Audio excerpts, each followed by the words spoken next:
Hey YouTube, coming to you live in my wife's car. I'll take a little ride. But I got something that I want to tell you. I have been studying finance and investments and banking and evaluation of banks, regulation of banks, a lot of things that I guess normal people are not interested in. It's very dry, very boring, a lot of concepts that are new to you as you go along. But I've been doing that for years now, and I've amassed I would say a substantial amount of knowledge in that area. And it's basically about money, how money flows, where money goes, where it comes from, the allocation, distribution, generation, preservation, all manner of things like that when it comes to money and wealth. And I'm not greedy.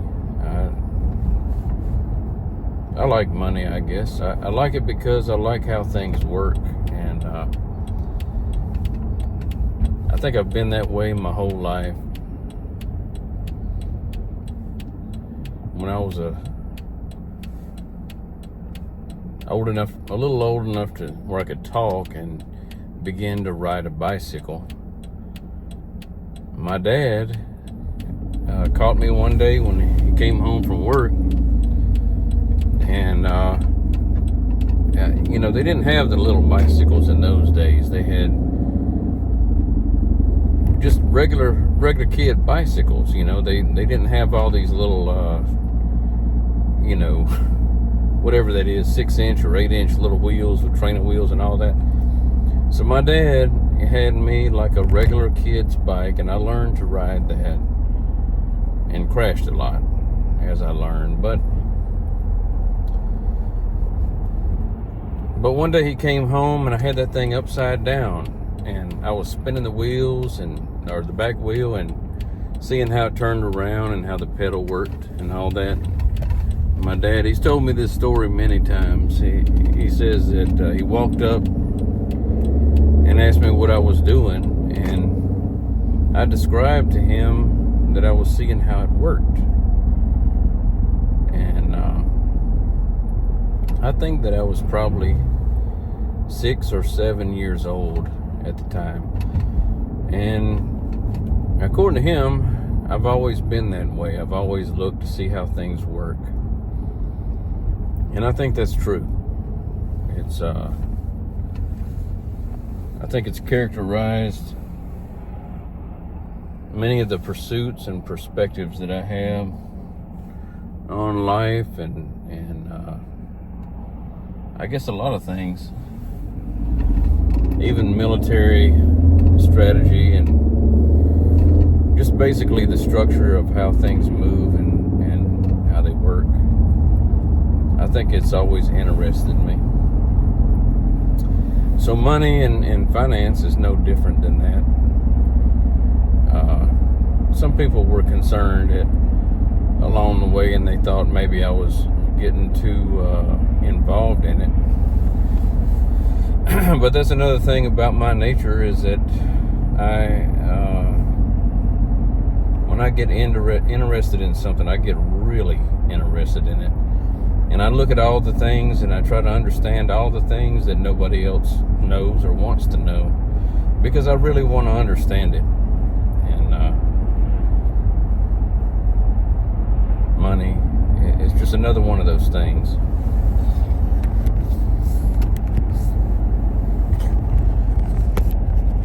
Adjust this thing a little bit. We ride together. But anyway, I started thinking, man, how can I look at these people? They're making money. How can I do something like them and improve the situation of my family? And And I've learned to see what others are doing that does not work, and to try to do better than the average person. And as a result, me and my wife, we've had some successes, but what I want to talk to you about is not about becoming wealthy in a financial sense. Although you can do good for people if you have more money, if that's what you choose to do. But it's about financial freedom. And if you have extra money, let's say extra revenue or a better paying job or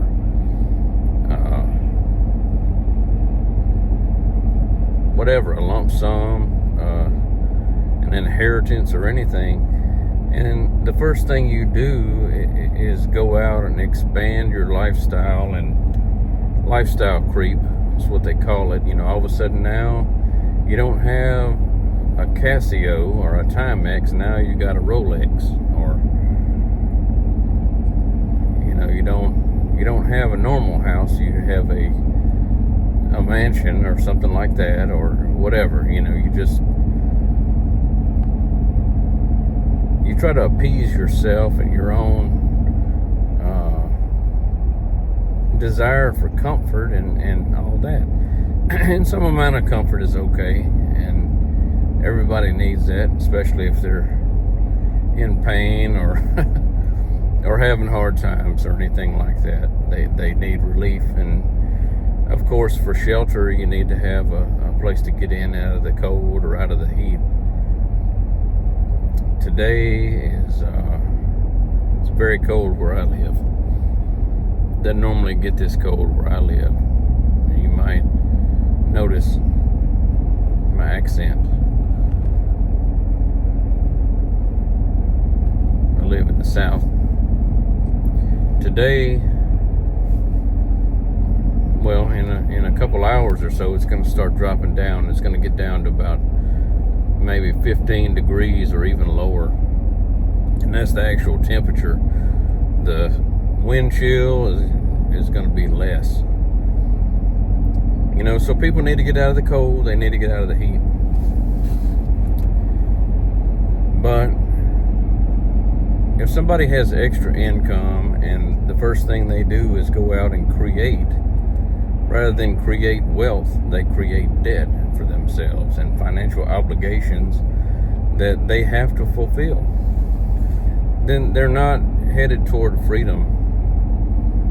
They have put chains and bondage on themselves. They've handcuffed their ability to produce and grow. It's less likely and further out in time, or even impossible, for them to achieve financial freedom.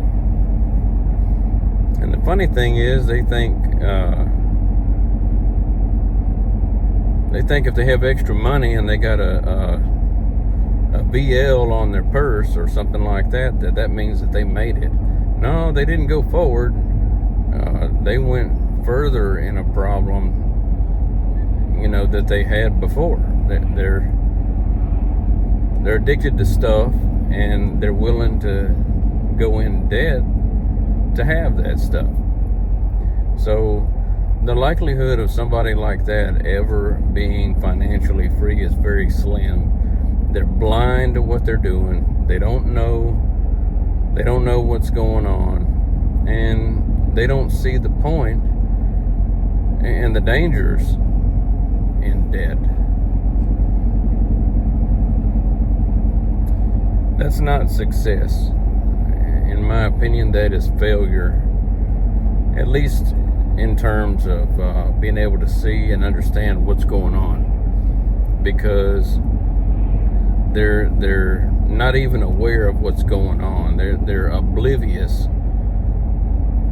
first and foremost, to their own habits. They don't even see what they do. They think, well, man, if I had extra money, I could go out and buy a purse so everybody will look at me and think that I made it when I haven't. When I'm more in bondage than I was before. I want to get a bigger house so I can invite over a bunch of strangers and have them thinking that I'm some kind of baller. That's not, this is not good. They're blind. They don't understand. So, but we've been raised in this system of debt, and taught to accept that that's a way of life.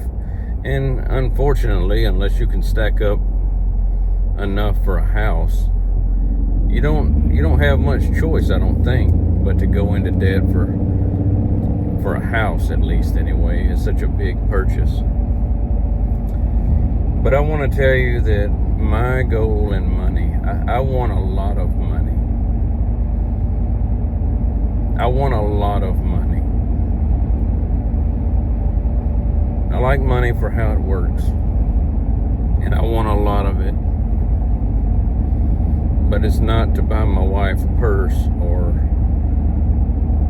to invite strangers to my new house or anything like that. I want to make a lasting positive difference in the world with the resources that I've been entrusted with. And that means material things. And it also means money. And it also means time. It means all of those things. And if God sees fit for you to have those things at your disposal, it's not so you can pamper yourself. It's not. Particularly if you have family that are having a hard time, servicing their debts, buying food for their family or anything like that, and stacking it all up for yourself and sitting back and saying, well, I'm good. That's their problem. It's not. And if you call yourself a Christian, it is your problem. But when it comes to money, if I have $20 and I go to somebody on the street that's maybe got a drug abuse problem, and I give them $20 or some amount of money, well, somebody will say, oh, they'll just drink it up, or they'll go buy some more of whatever drug they're doing. Well, that's true. And the point that they're trying to make in saying that is that they'll be wasteful with what you have given them. And they fail to realize that what God has given them, they are wasteful with it. Because they'll just go buy a purse with some letters on it, or some kind of watch so they can flex, or something like that. It's no different. It's the same thing. It's wasteful. But a lot of times when people are talking about being wasteful, they're talking about spending. But it's also true of giving. And what I mean is this: if I get a stack of $100 bills, if I get an amount of money wrapped in a ribbon coming straight from a bank with the dollar amount total on the band, and stacked up like that, and I get in the car and I go down the interstate or the freeway where maybe there's some homeless around, and I crack open my window and I stick it out the window and let it fly out one by one, or in a bundle or whatever, and it just all flies out in the hopes that someone who needs it will get it. This is not giving. This is like wishing upon a star or something like that.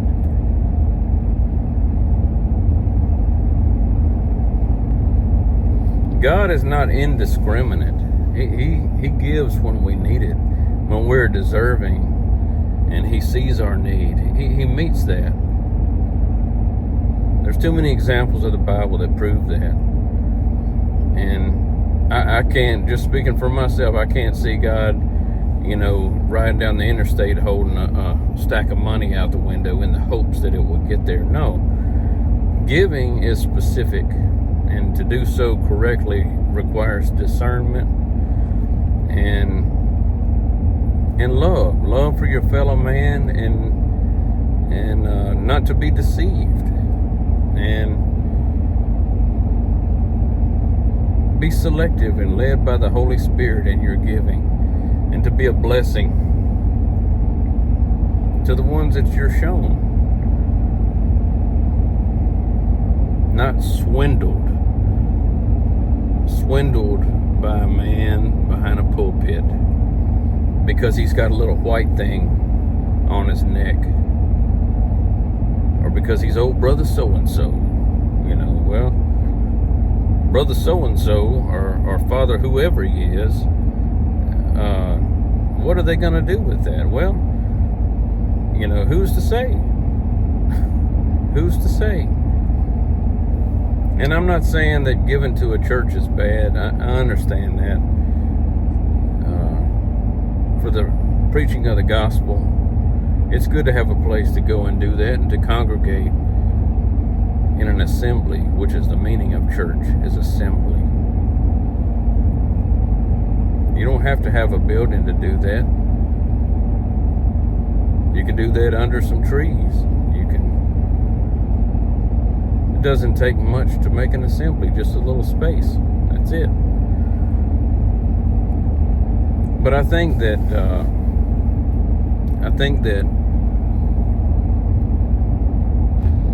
if you give to a lot of these churches, and you're swindled out of your money and tricked out of your money by a man that has a title, a lot of times, and you don't have to be real smart to see this, they're going to use your money to put some new carpet in there, or for the pastor to have a longer or more extravagant vacation, or for the Vatican to have another golden chair for somebody to sit on. It's a form of waste. That's all it is. God doesn't want us to be wasteful, either with the expensive accessories that we might want to buy, or giving indiscriminately. You have to discriminate with what you do with your money. You have to. You got to be selective. You got to be discerning. You got to listen to the Lord in your heart. You got to try to make the best application of that money that you can. It's the only way. It's the only way. It's in your hand, and it needs to be applied. I'm not against investing. I think investing is important, and I've spent a good portion of my life coming to understand a lot of those things. But if all your efforts are for your own mouth, and there's only so much clothes that you can wear. You can only drive one car at a time. You can only live one place at a time. If all your efforts are just for your own comfort and enjoyment, then you can't be trusted. I don't believe you can be trusted with money by God. And what I mean is this: you can see examples. You can see a lot of examples where some type of entertainer or actor or singer, they said that they have sold their soul to the devil. Okay? And out in Hollywood and places like that, you can hear of really horrible demonic activities that go on by some of these same people that the public admires, and they think they're something good. They're making a lot of money doing that. they rewarded with money? Why are they given money? Why do they have power and influence and position? It's because they can be trusted. They can be trusted with those things, and so the evil one sees fit that they get it because they're working according to his will. He trusts them. And then on the other end, you have people who serve the Lord, and if they, as best they can, and if they have extra of something and they see someone that could benefit or use it, they try to give that to them, or they do. They give it to them, or they're a blessing to someone else in some way by the use of what they've been entrusted with.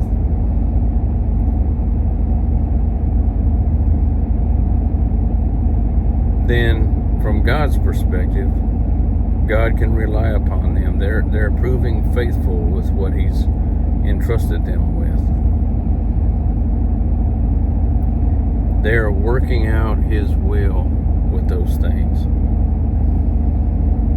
So, on one end, you're working out the will of God by discernment, by obedience to His will. And on the other end, you have people who are working out the devil's will and working for his purposes, and they can be trusted. And there in the middle, you have the vast majority that can't be trusted either way.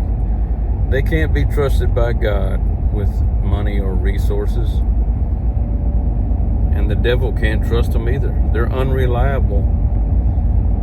So of course, those things don't come to them. Well, I said a while ago, I want a lot of money. I do. If it doesn't come to me, that's fine. But I do. But not for pampering or anything like that. Because what's more important than the money is what will be done with the money or the resources or the materials or the goods or whatever it is. That's so much, it's infinitely more important than any money. To prove faithful, Lord, have mercy,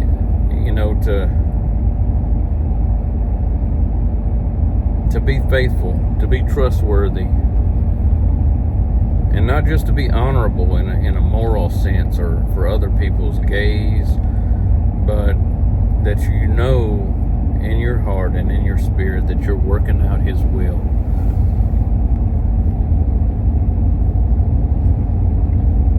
So, if money, this is my declaration to you. This is my declaration to you. And I say this before God as I travel down this road.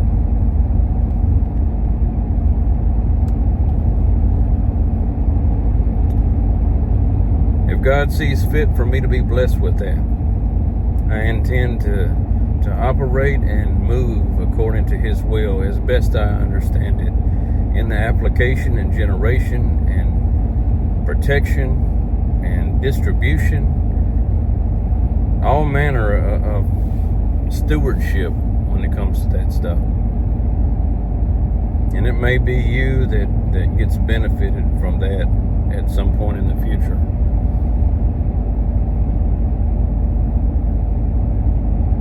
But I think also that I don't really care about money, and it seems kind of strange to me, but I don't, because I'm not motivated by greed. I guess I'm motivated by service, and I wanna fulfill my purpose in this world, and I pray that I could do so with resources and finances.